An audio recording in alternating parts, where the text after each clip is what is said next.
Olá, tudo bom? Seja bem-vindo à nossa aula introdutória sobre distribuições de Bernoulli, binomial e Poisson. A gente vai basear esse material no capítulo 4 da obra do Ross, Probabilidade, um curso moderno com aplicações.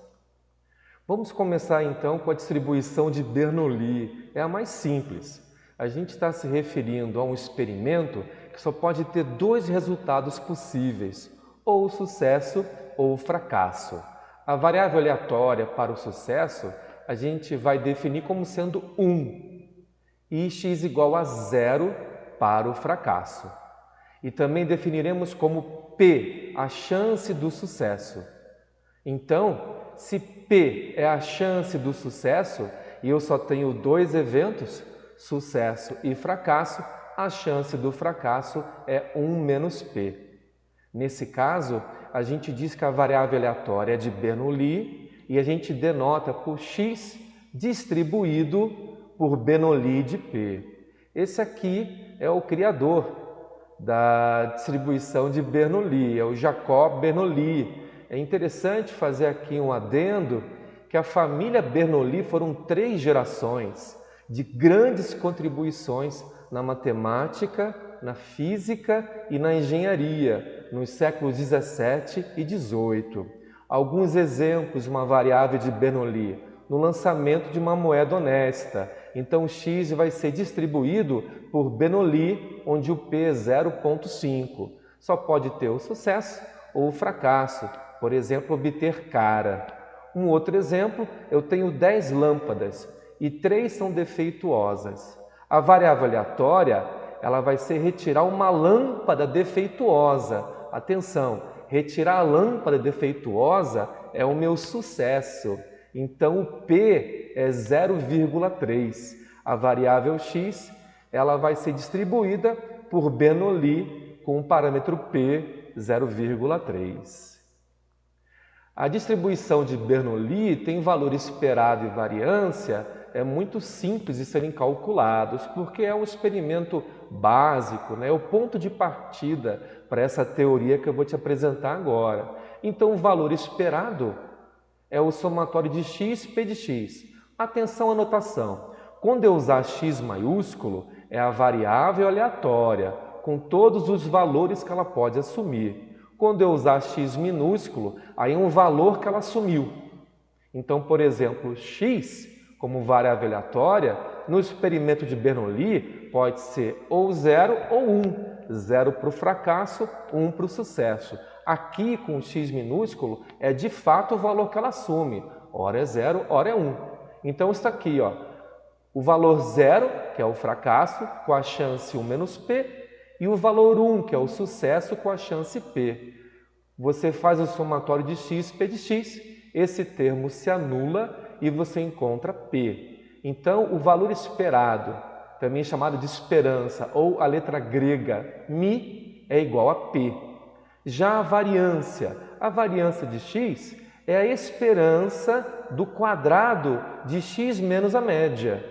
Então, você calcula o somatório, aqui é a variável aleatória, e aqui o valor que ela assume. Você calcula o somatório de x menos μ ao quadrado vezes p de x.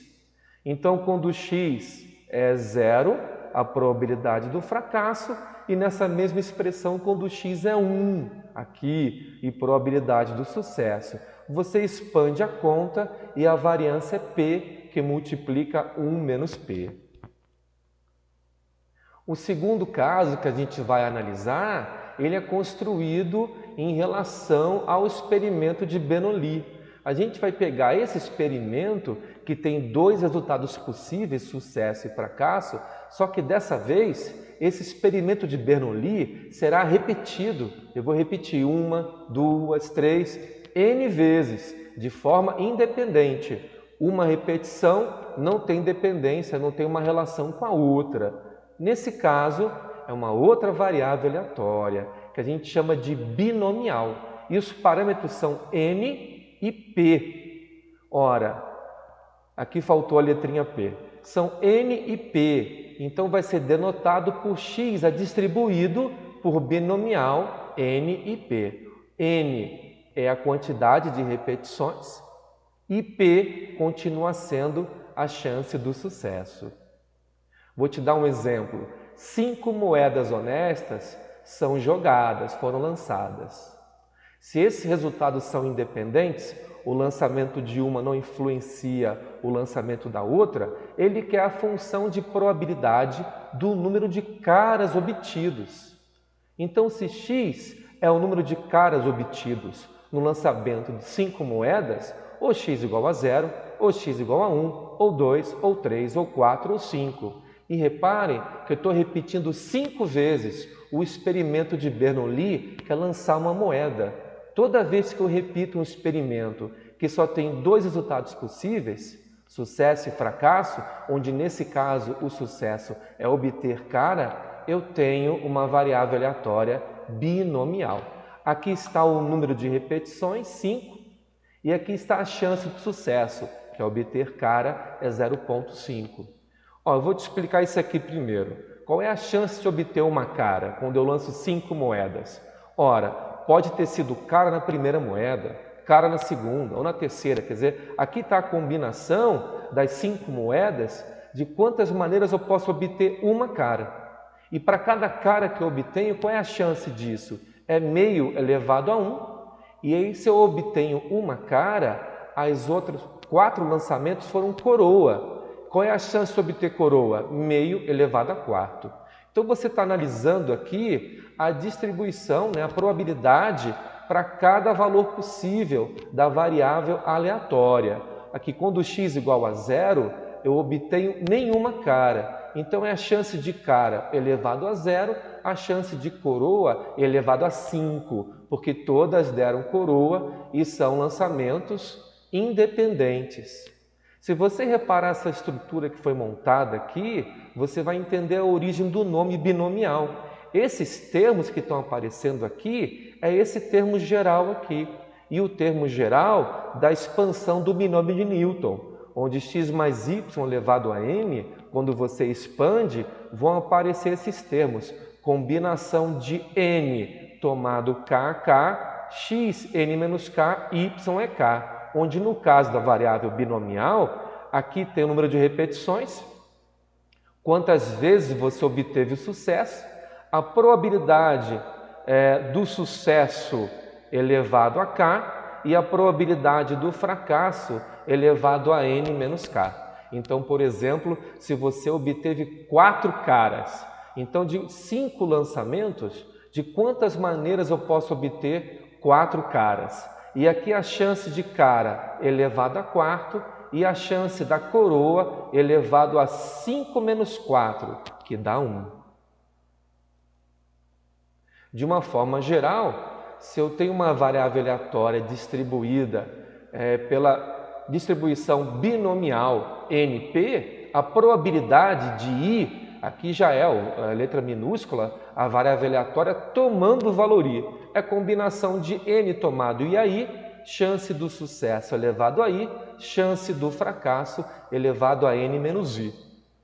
Exemplo, se eu tenho parafusos produzidos numa empresa e a chance de apresentar defeito 0,01, independentemente um do outro. E aí eu vendo parafusos, um pacote de 10 parafusos.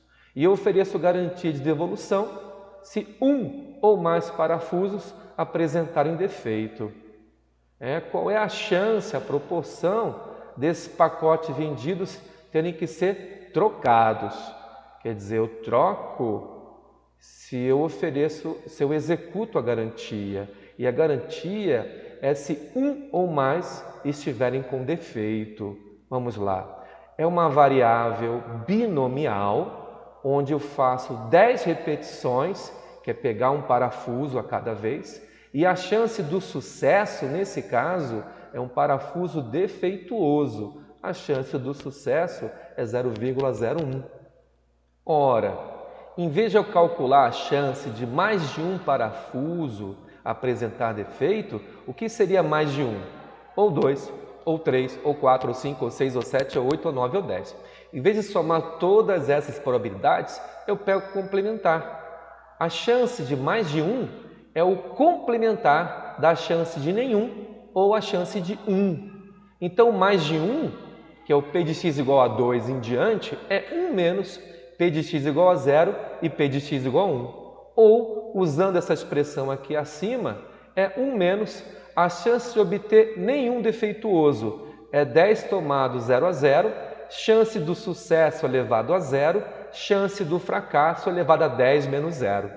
E a chance de aparecer um defeituoso, combinação de 10 tomados 1 a 1, chance do sucesso elevado a 1, chance do fracasso elevado a 10 menos 1.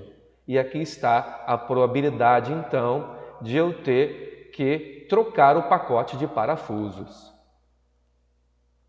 Próximo exemplo, um jogo. É aquele jogo da roda da fortuna, né? Você pode apostar em números de 1 a 6 e você joga 3 dados. Se aquele número que você apostou antes sair K vezes nos dados, ou sair uma vez nos dados, ou sair 2 vezes, ou sair 3 vezes, então você ganha K unidades. Por exemplo, você escolhe o número 5, você joga 3 dados e aí apareceram 2 vezes. Em 3 dados apareceram 2 resultados iguais a 5. Então você ganha 2 unidades. Suponha aí que a unidade é R$100. Se você apostou 5, jogou 3 dados e saíram 2 vezes o 5, você ganha R$200. Mas, se você não conseguiu obter nos dados o número que você apostou, você perde uma unidade, você perde R$100.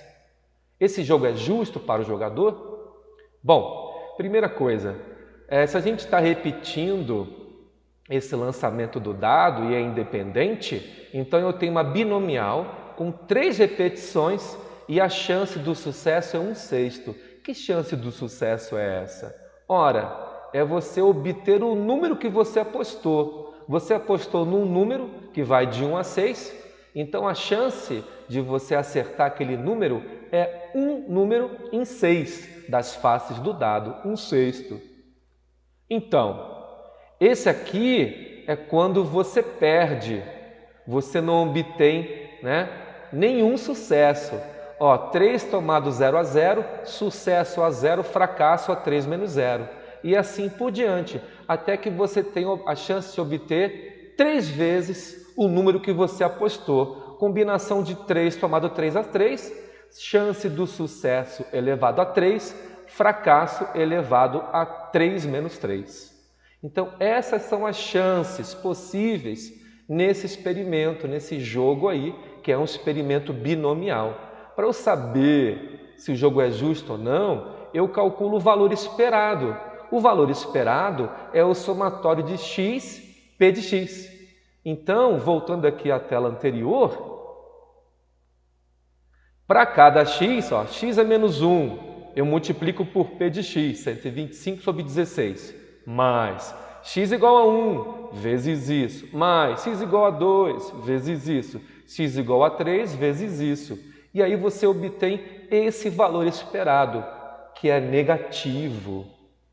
Então, você tem, na verdade, um valor esperado de perda. E, obviamente, com uma esperança negativa, você espera que o jogador tenha prejuízo jogando esse jogo.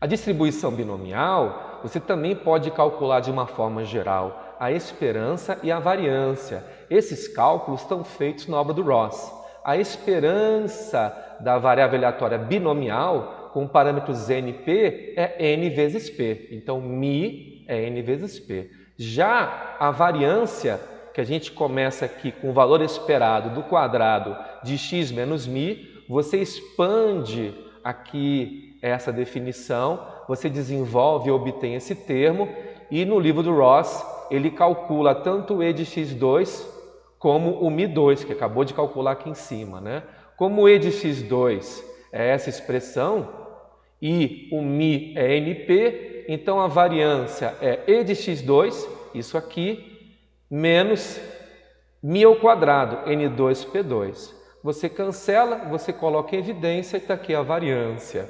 concluindo a média da variável binomial NP e a variância NP 1 menos P. Se você tiver curiosidade, os cálculos estão desenvolvidos na obra e usa propriedades da combinação. Exemplo, 3 em 4 alunos de uma universidade fizeram um cursinho antes de prestar o vestibular. Se eu seleciono 16 alunos, qual é a chance de que pelo menos 12 tenham feito o cursinho? E, letra B, em um grupo de 80 alunos selecionados, ao acaso, qual o valor esperado de alunos que fizeram o cursinho? E a variância? Letra A.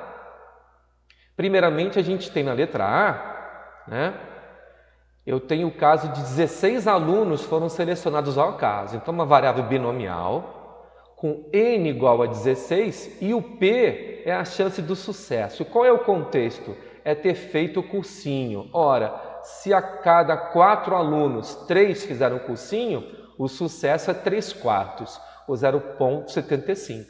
Então, ele quer saber na letra A a chance de pelo menos 12 terem feito o cursinho. Pelo menos 12, 12 ou mais. Então, é 12, ou 13, ou 14, ou 15, ou 16.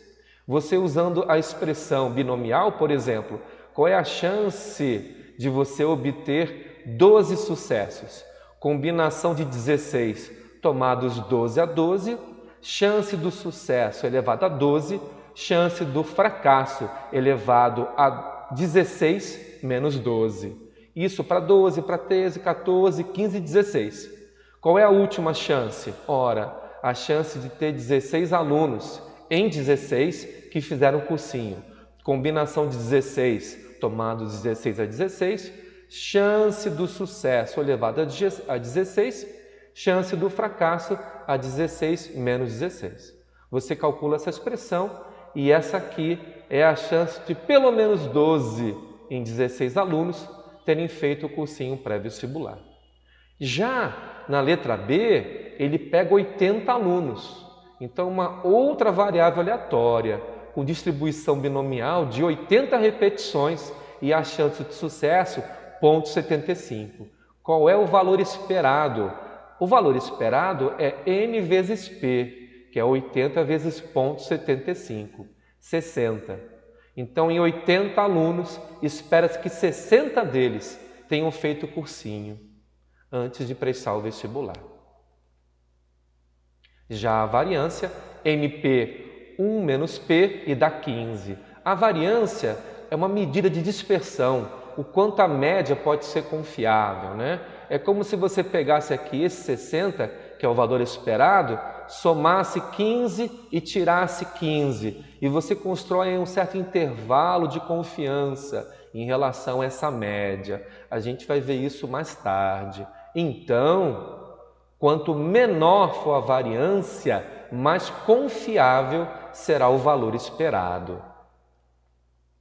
Outro exemplo, em uma distribuição binomial, a gente tem a média e a variância. Ele quer o n e o p, que são os parâmetros da distribuição binomial. Ora, se a média é 4,5 e a variância é 3,15, substituindo o NP nessa segunda equação, a gente obtém essa expressão e calculamos o P igual a 0,3.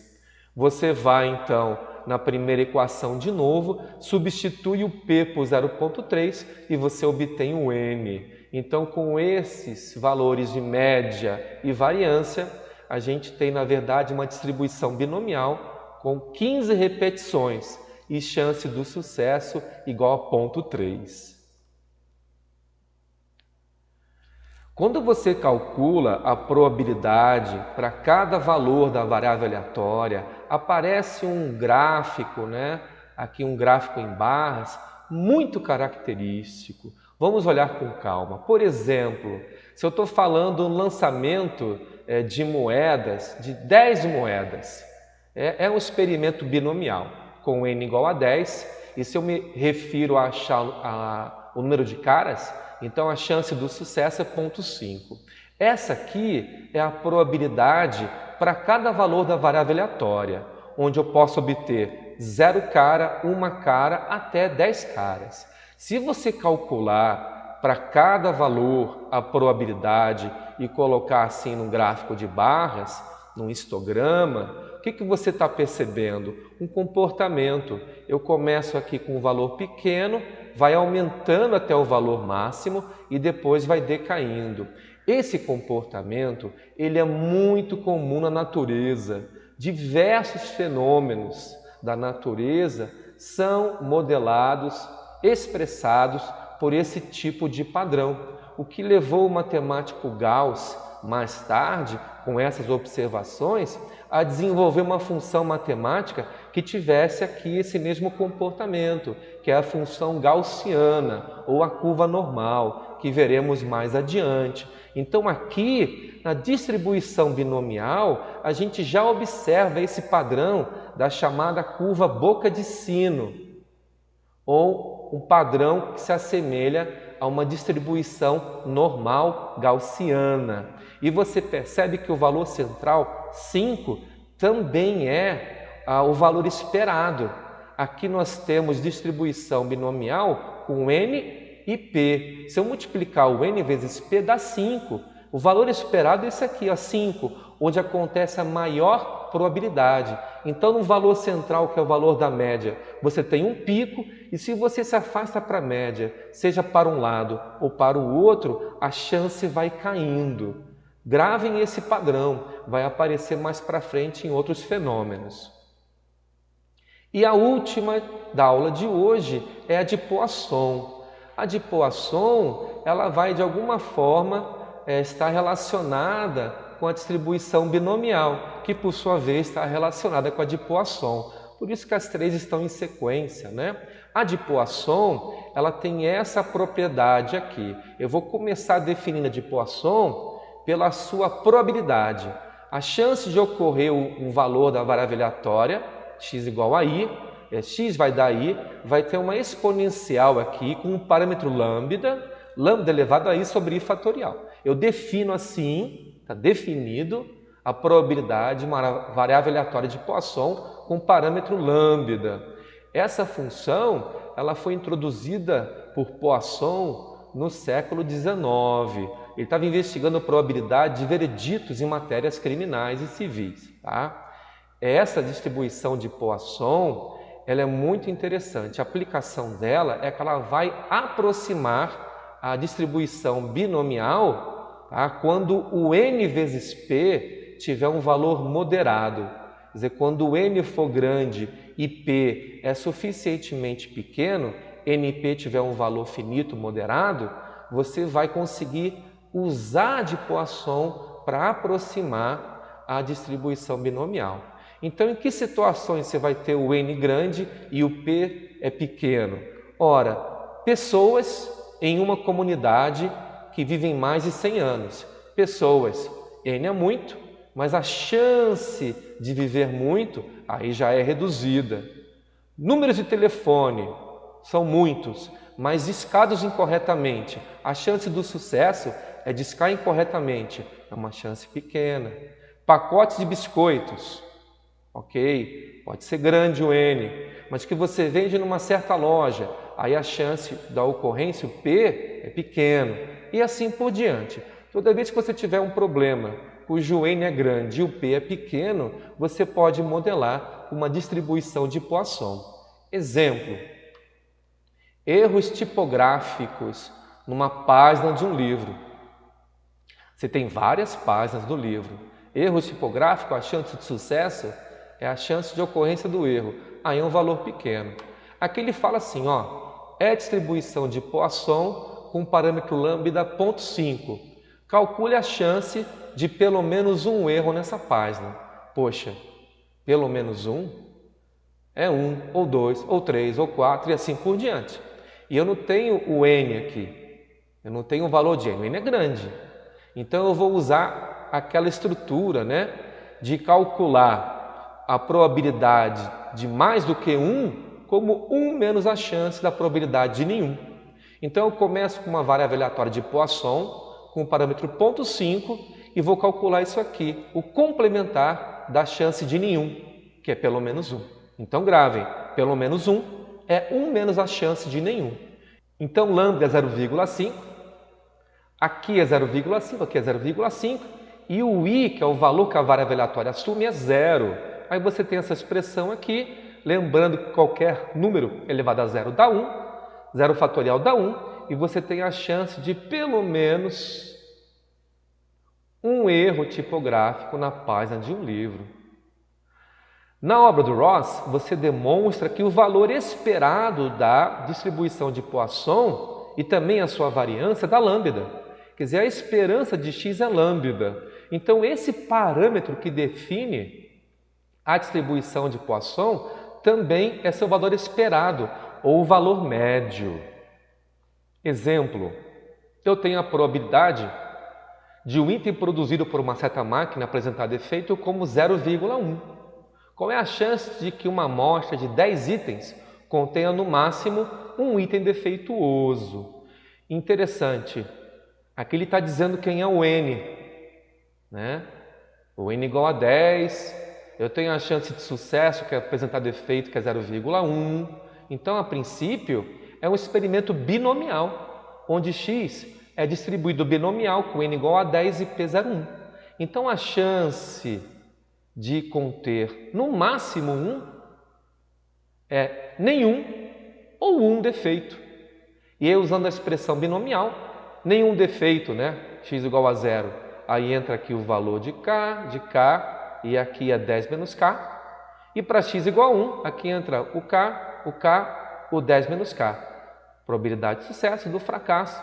E aqui você tem a chance de, no máximo, um defeito na amostra de 10. Mas eu comentei com vocês que eu também posso aproximar a distribuição binomial pela de Poisson. Vamos ver se é possível, se fica boa a aproximação? Ora, eu vou tomar o valor esperado dessa variável binomial. O valor esperado da variável binomial é n vezes p, que nesse caso, 10 vezes 0,1 dá 1. E eu pego esse valor esperado e eu digo que ele é o lambda da distribuição de Poisson. Então, em vez de trabalhar com binomial 10, 0,1, eu vou trabalhar com Poisson como 1, que é o produto do NP, que é o valor esperado.